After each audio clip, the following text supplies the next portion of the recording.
Hi, Munchkin. I love you, Nathaniel. I'm going to read you a story. This one's called The Squishy Turtle. Squish, squish, squish. You eat on this book. I know you like to eat this book. Little fish with shiny scales are fleeing from alarming whales. Look at them swim. A lake's too small for whale to roam. That's why he calls the sea his home. Oh, Mr. Whale.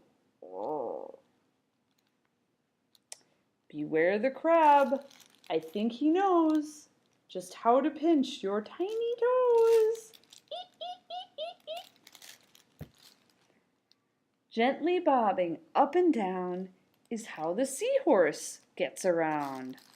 Look at him go! The octopus looks really great. Instead of 2 arms, he has 8. 8! Look at all these arms!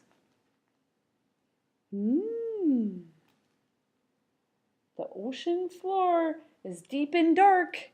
It's where you'll find this hungry shark. Arr. See? And there are all the animals. Fish, whale, crab, seahorse, octopus, and shark. Yay! All right. I love you, little one. Be good. Be nice to Daddy. All right? Bye-bye.